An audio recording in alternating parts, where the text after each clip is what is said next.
Worksheet क्रमांक 31 रेखिक युग्म। एक रेखिक युग्म में दो ऐसे आसन्न कोण युग्म होते हैं जिनकी एक भुजा, ये दो कोण है, एक और ये दो, और ये इनकी उभयनिष्ठ यानी कि समान भुजा है। और समान भुजा के विपरीत जो किरणें होती हैं वो 180 अंश का कोण बनाती हैं। तो इस प्रकार के दो कोण कहलाते हैं रेखिक युग्म। और इन दोनों का योग 180 अंश होता है। इसमें शीर्ष उभयनिष्ठ होता है, एक भुजा उभयनिष्ठ होती है। रेखिक युग्म के कोण संपूरक होते हैं, यानी कि दोनों कोणों का योग 180 अंश होता है, ये हम जानते हैं। पहचानिए कि कोणों के कौन से युग्म रेखिक युग्म है। तो हम यहाँ पर देख सकते हैं ये एक सीधी रेखा है, यानी 180 का कोण बन रहा है। ये उभयनिष्ठ भुजा है, तो ये कोण 4 और 5 एक रेखिक युग्म है। इसके अलावा यहाँ पर ये सीधी रेखा है, तो कोण 1 और 5 रेखिक युग्म है। जबकि इस भुजा पर देखें तो यहाँ पे 2 से ज़्यादा कोण है, 1 2 3 कोण बन रहे हैं, इसलिए यहाँ पे रेखिक युग्म नहीं है। वर्कशीट क्रमांक 32 पूरक एवं संपूरक कोण। पूरक कोण, दो कोण एक दूसरे के पूरक कहलाते हैं जब उन दोनों का योग मिला के 90 अंश होता है। अगर आपको 60 अंश का कोण दिया है और इसका पूरक पूछा जाता है आपसे, तो हम 90 में से 60 को घटा देंगे तो हमें उसका पूरक 30 अंश प्राप्त हो जाएगा। इसी प्रकार से 30 अंश का पूरक आपसे पूछा जाए कि 30 अंश का पूरक कोण कौन सा है, तो हम 90 में से 30 को घटा देंगे तो हमें 60 अंश प्राप्त हो जाएगा। ये दोनों कोण एक दूसरे के पूरक हैं जिनका योग हमेशा 90 अंश होता है। इसी प्रकार से 70 में क्या जोड़ें, तो 70 में 20 जोड़ें तो 90 हो जाएगा, इसलिए ये दोनों कोण एक दूसरे के पूरक कोण हैं। 15 डिग्री का पूरक कोण क्या होगा, तो हम 90 में से 15 को घटा लेंगे यहाँ पर, तो हमें आएगा प्राप्त होगा 75, जो कि उसका पूरक कोण है।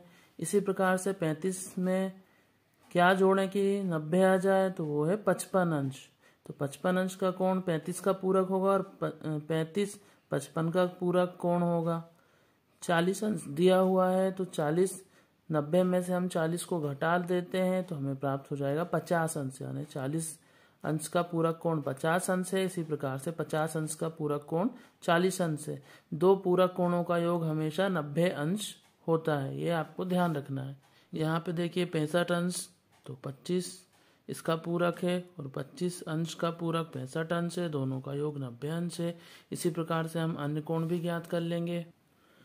पूरक एवं संपूरक कोण में अब हम पढ़ेंगे संपूरक कोण के बारे में। दो कोण जिनका योग 180 अंश होता है वो संपूरक कोण कहलाते हैं। जैसे 60 अंश में क्या जोड़ें कि 180 प्राप्त हो जाए, या 180 में से हम 60 को घटा देंगे तो उसका संपूरक कोण प्राप्त होगा 120। इसी प्रकार से अगर आपसे पूछा जाए कि 120 अंश का संपूरक कोण क्या है, तो 180 में से हम 120 को घटा देंगे तो हमें प्राप्त हो जाएगा 60 अंश। इस प्रकार से हम आसानी से किसी भी कोण का संपूरक कोण ज्ञात कर सकते हैं। 100 और 80 दोनों को मिला के प्राप्त हो रहा है 180, यानी 100 अंश का संपूरक कोण है 80 अंश और 80 अंश का संपूरक कोण है 100 अंश। 120 का संपूरक कोण होगा 60, क्योंकि इन दोनों का योग आ रहा है 180। 160 का संपूरक कोण होगा 20 अंश। 45 का संपूरक कोण होगा 135 अंश। 50 का संपूरक होगा 130 अंश। और बाकी के हम संपूरक कोण ज्ञात कर लेंगे। हमें यहाँ ध्यान रखना है, जब दो कोणों के मापों का योग 180 अंश होता है तो ये दोनों कोण संपूरक कोण कहलाते हैं। वर्कशीट क्रमांक 33 आसन्न कोण एवं शीर्षाभिमुख कोण। यहाँ पे देखिए कोण युग्म दिया गया है, हम देख सकते हैं इसमें शीर्ष O है, ये वाली भुजा उभयनिष्ठ है, लेकिन अन्य दो भुजाएं जो हैं ये एक दूसरे के विपरीत हैं, लेकिन ये 180 से कम अंश का कोण बना रही हैं, या इनका कोण जो है वो 180 अंश का नहीं है। तो इस प्रकार के जो दो कोण युग्म होते हैं वो आसन्न कोण युग्म कहलाते हैं। आसन्न कोण के दो युग्म बताइए, तो यहाँ पे हम देख लें, एक ये कोण बन रहा है तो एक युग्म ये हो गया AOB और दूसरा है BOC, ये वाले दो कोण हो गए आसन्न कोण के युग्म। और दूसरा ये वाला हो गया BOC और COD। ये दो कोण युग्म हो गए हैं आसन्न कोण युग्म। आसन्न कोण के 3 युग्म जोड़े बताइए। तो यहाँ पे हम देख लेंगे XOY है, YOZ है, ये आसन्न कोण युग्म बन रहा है जिसमें उभयनिष्ठ भुजा है। दूसरा कोण युग्म ये वाला हो जाएगा जिसमें OY जो है उभयनिष्ठ भुजा है, XOY और YOZ। तीसरा युग्म ये हो जाएगा जिसमें OZ जो है उभयनिष्ठ भुजा है, YOZ और XOZ। शीर्षाभिमुख कोण युग्म, दो कोण युग्म शीर्षाभिमुख कोण युग्म कहलाते हैं जब दो रेखाएं एक दूसरे को प्रतिच्छेद करती हैं एक बिंदु पर, तो दो कोण शीर्षाभिमुख कोण युग्म कहलाते हैं जो एक दूसरे के विपरीत दिशा में बनते हैं। जैसा कि हम यहाँ देख सकते हैं, ये शीर्षाभिमुख कोण है और ये शीर्षाभिमुख कोण है जो एक दूसरे जिनका शीर्ष उभयनिष्ठ है और एक दूसरे के विपरीत दिशा में बनते हैं। इसी प्रकार से यहाँ पर और ये भी शीर्षाभिमुख कोण है जो एक दूसरे के विपरीत बनते हैं और ये हमेशा बराबर होते हैं। मान लीजिए ये वाला कोण जो है 100 अंश का है तो ये वाला कोण भी 100 अंश का ही होगा। अगर ये कोण 80 अंश का है तो ये कोण भी 80 अंश का होगा। यहाँ पे हमें दिया गया है दो रेखाएं एक दूसरे को 90 अंश के कोण पर प्रतिच्छेद कर रही हैं, तो यहाँ पे शीर्षाभिमुख कोण होगा। तो हम देख सकते हैं एक दूसरे के विपरीत जो है जिनका शीर्ष समान है, कोण 1 और कोण 3 शीर्षाभिमुख कोण युग्म है। इसी प्रकार से कोण 2 और कोण 4 शीर्षाभिमुख कोण युग्म है। वर्कशीट क्रमांक 34 कोणों का वर्गीकरण। हम सबसे अच्छी तरीके से जानते हैं समकोण को। एक खड़ी रेखा और एक आड़ी रेखा, उनके बीच में जो कोण बनता है वो समकोण होता है।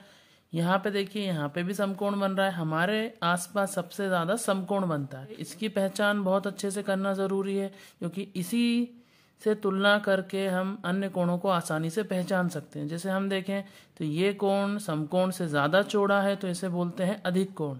समकोण की माप होती है 90 अंश, अधिक कोण की माप 90 अंश से ज़्यादा होती है, 180 अंश से कम होती है। न्यून कोण की माप 0 अंश से ज़्यादा और 90 अंश से कम होती है। हम देख सकते हैं समकोण से कम चौड़ाई है दोनों कोणों के बीच की, यह न्यून कोण है।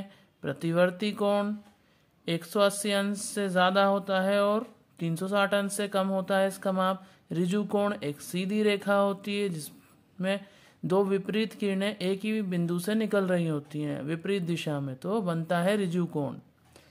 संपूर्ण कोण, जब किरण पूरा घूम के उस किरण की दिशा में ही जाती है तो संपूर्ण कोण बनता है। हमें एक ग्रिड दी गई है जिसमें हमें कोण बनाने हैं और कोण का क्रमांक यहाँ लिखना है। किस रंग से कोण बनाया है यहाँ पे लिखना है और कोण किस प्रकार का है यहाँ पे लिखना है। तो सबसे पहला कोण हम देख सकते हैं लाल रंग से बना है, अधिक कोण है, तो यहाँ हमने लिख दिया है लाल रंग और अधिक कोण। दूसरे नंबर पे समकोण है जो बैंगनी रंग से बना हुआ है। तीसरे नंबर पे न्यून कोण है जो जामुनी रंग से बना हुआ है। चौथे नंबर पे गुलाबी रंग से प्रतिवर्ती कोण बना हुआ है। पांचवा कोण ऋजु कोण है जो कि हमने केसरिया रंग से बनाया हुआ है। छठा कोण संपूर्ण कोण है जो रामा ग्रीन रंग से बना हुआ है। सातवां कोण हल्के हरे रंग से बना हुआ अधिक कोण है। तो ये हमने सारणी को पूरा कर लिया है। वर्कशीट क्रमांक 35 कोणों की पहचान। यहाँ पे घड़ी की दोनों सुइयों जो हैं उनके बीच कौन सा कोण बन रहा है हमें पहचान कर कोण का नाम लिखना है। वो अधिक कोण है, न्यून कोण है, समकोण है, प्रतिवर्ती कोण है, ऋजु कोण है या संपूर्ण कोण है।